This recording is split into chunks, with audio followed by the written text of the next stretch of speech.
Дэлхийн залуучуудын ассамблеийн дэд ерөнхийлөгч, Монголын залуучуудын холбооны ерөнхийлөгч Аюушин Мөнх Баттайныг тайзнаа хүндэтгэн урьж байна.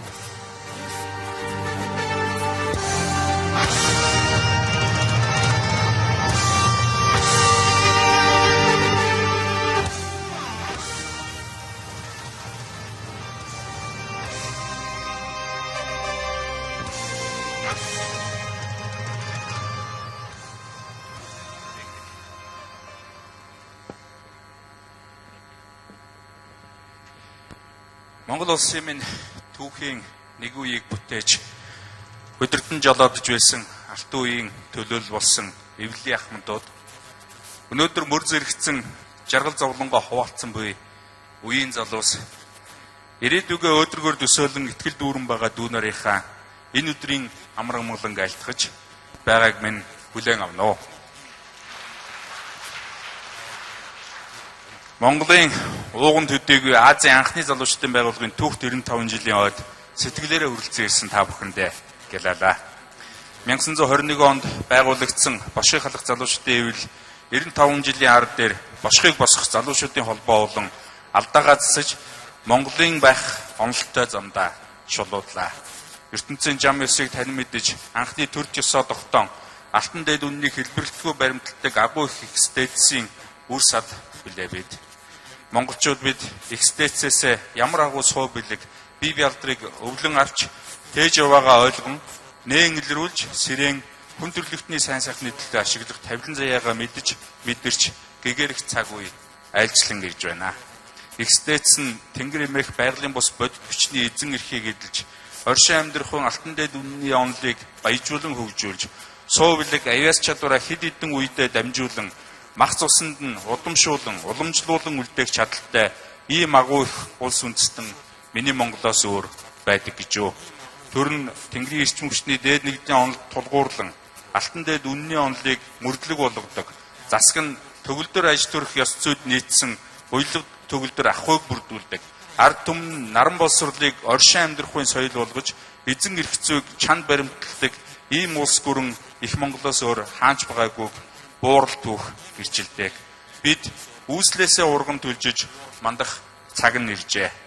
Уул ус бүрэн дахилгатай, өөрийн үүсэл хөгжил мандал бадралын зүй тогтолтой, туулж өнгөрүүлсэн түүхэн замналаа тайлж, орон зай бүхнээ танин мэдхүүгээр дүүргэн, хүн ард нь газарт боловсрж, орон зайд мэрэгшиж, огторгуйд гэгэрэн цомрлогоо дэлгэх тавилантай тийм гэгэн тансаг орон өөр хаана байгаа юм бэ?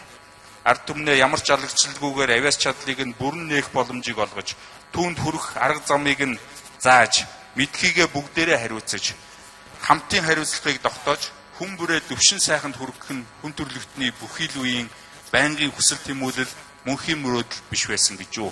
Ийм агуу их хувь тавилангийн жинхэнэ эзэд нь яхарахгүй та бид билээ.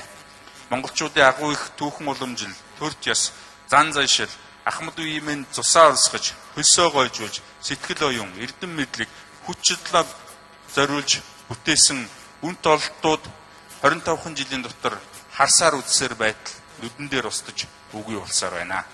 Их Монгол улс маань хүмүүний цуглуулга, хэрүүлийн далай, уруулын уранхай болж хувирлаа. Энэ бошгыг 800 гаруй жилийн өмнө их эзэн Чингис хаан төмөрчин маань хэлж сануулж байсан байна.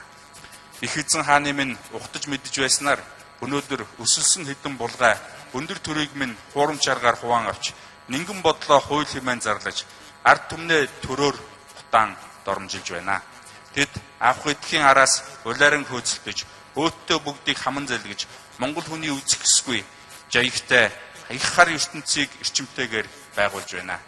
Шинжлэх нэрээр үндэсгүй цэцэг ургуулахыг оролдон хуурч хүний эрх хэмээх хар дайн дэгдэн мэдхийгээ сүйтгэхгүй зориулж мэдхгүйгээ бурхан даатхан мунхарцгааж байна.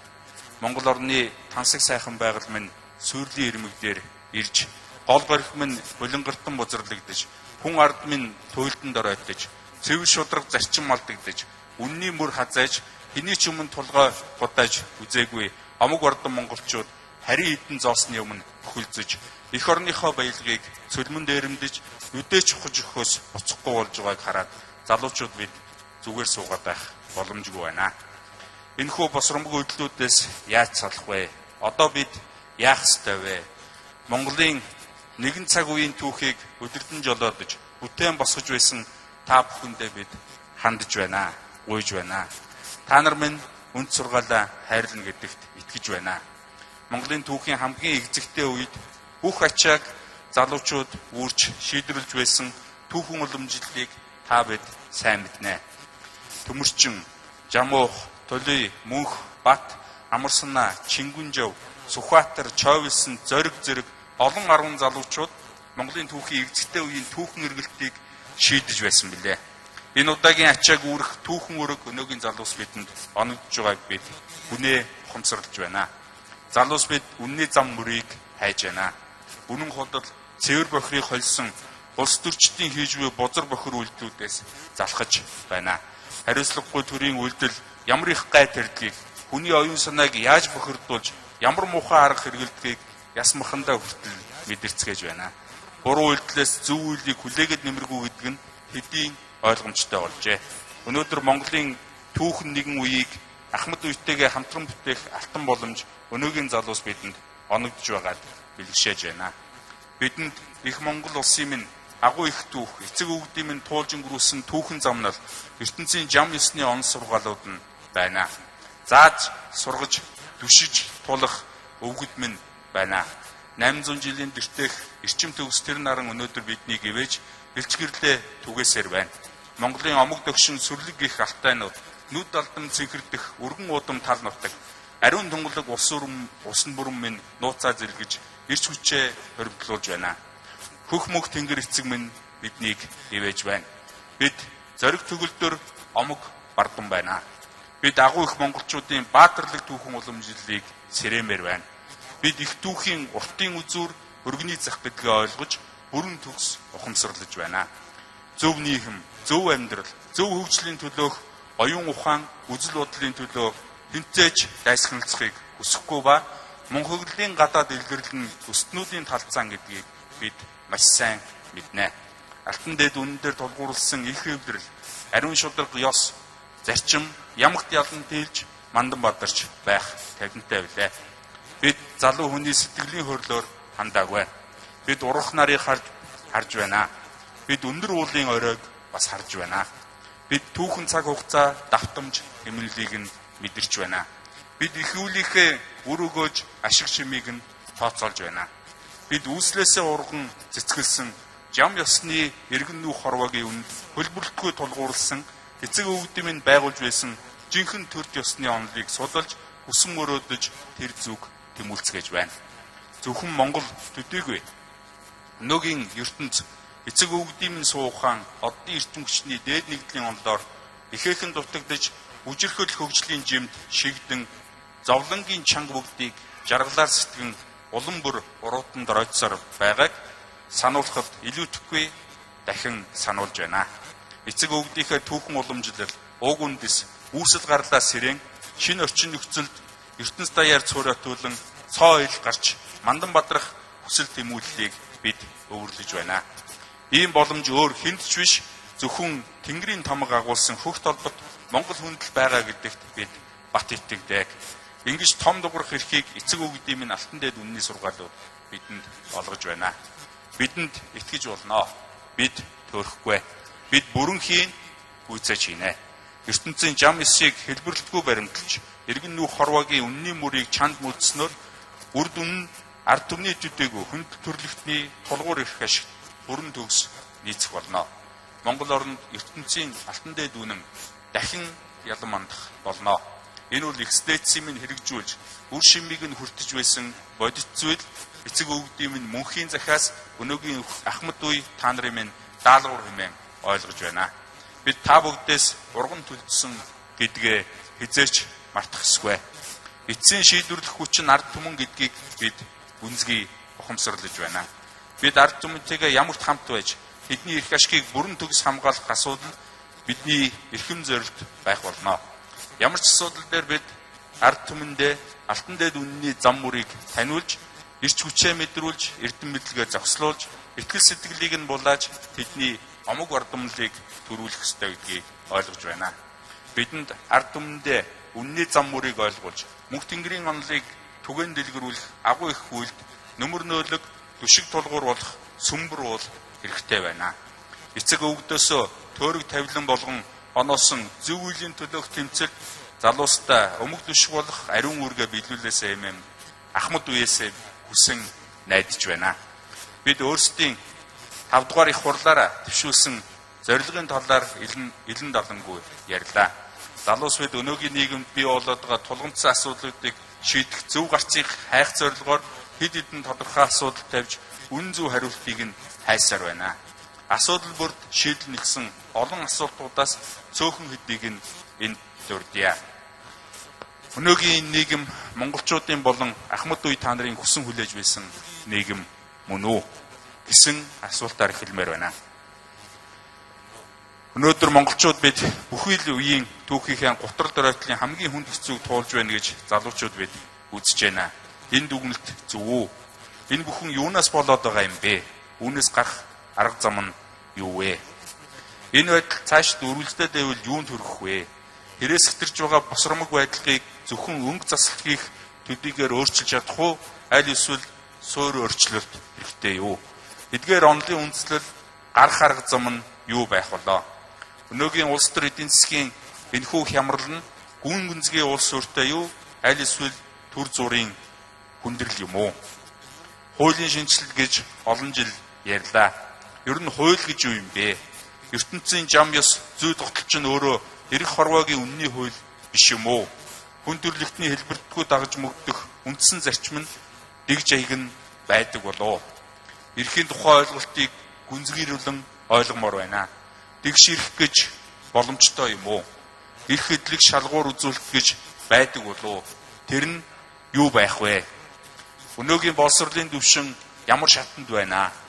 Хүүхэд залуустаа өв дэгш хүмүүжил олгож чадж байна уу? Монгол хүний зан заншил ёс суртахуунд тохирч байгаа мó? Монголчуудын хүүхэд залуу үеэ хүмүүжүүлж байсан арга барил нь юу юм болоо? Гадаад харилцааны тулгуур бодлого маань ямар байх ёстой юм бэ? Үндэсний тусгаар тогтнолоо хамгаалж ирсэн түүхэн онцлог юу вэ? Ер нь тусгаар тогтнол гэж юу хэлдэм бэ? Улс орны оршин тогтнох үндэс нь юу вэ? Өнөөдрийн хариуцлагагүй нийгмийг хэрхэн хариуцлагатай болгох вэ? Хариуцлагагүй төр засгаас явуулж байгаа буруу бодлогын гайд өртөөгүй, улс ардын аж ахуйн салбар нэгж айл өрх хүн ард гэж байхгүй болсон төдийгүй уул ус урмал амьтан маань хүртэл өртөгдөн сүйрч байгааг яагаад зөвдөх үндэс алга гэж бид ойлгож байна. Зөв бүгдийг буруугаар дийлдэг ийм төр засаг ард түмэнд хэрэгтэй гэж юу?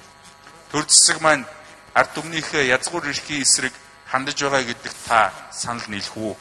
Бид хэтэрхий хүлцэнгүү дорой байгаад байгаа юм шүү. Ер нь эдээр засаглана гэж юу юм бэ? Улс орныг эдээр засагласны ач холбогдол хор уршиг нь юу вэ гэдгийг таниулж өгөөч ээ. Зээл хүүдээр тогтдог эдийн засаг улс орныг сүйрэлт хүргэдэг болох нь улам бүр тодорхой болсоор байна. Ер нь эд мөнгөний харилцаа хүнийг буруу зам руу хөтлөлт юм биш үү? Эв нэгдэл маань юун дээр оршин тогтнодог юм бэ? Түүнийг хэрхэн яаж бүрдүүлэн зогслоох вэ? Нам гэж юу вэ? Хэсэг бүлэг хүмүүс зөвхөн өөрсдийнхөө эрх ашигын төлөө нам байгуулад байгаа нь зөв юм уу? Монгол улсын эрх ашиг ард түмний хувь заяа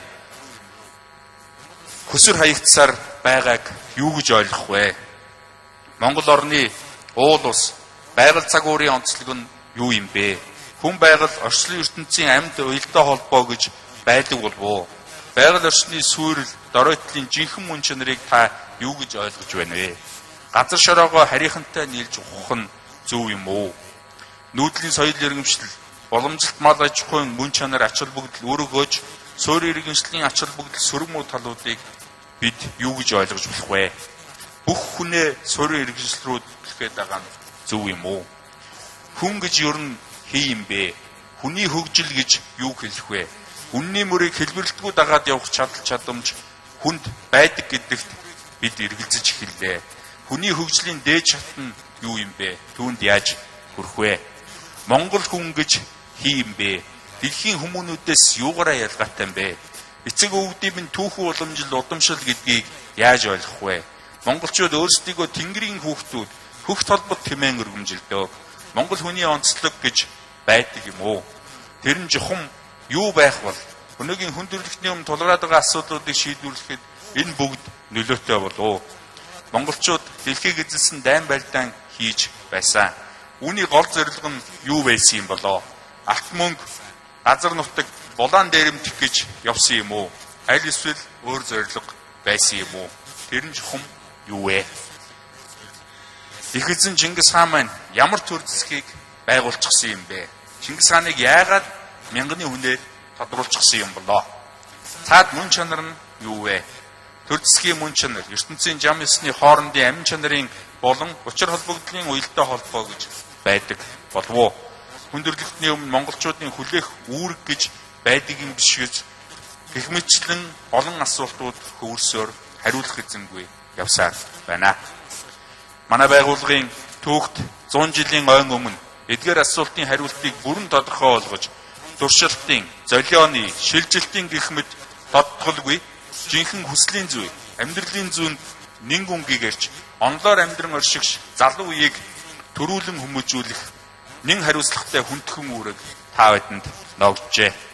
Өнөөдөр хөх амин чанарт монгол хүн тун их цөөрчээ. Ирж буй сайн цагийн иргэшээлээр ийм хүмүүсийн тоо өдөр ирэх бүр өсөн нэмэгдэж экстэцээс суралцах их хөдөлгөөн болон өрнөж өргөжин дэлсээр байгаа нь итгэл найдварыг төрүүлж байна. Тун удахгүй хөл дассан төмөр мэт дүрлзэн асаж нэргэлтийн их хүч болон хувирна гэдэгт огтхонч эргэлзэхгүй байна.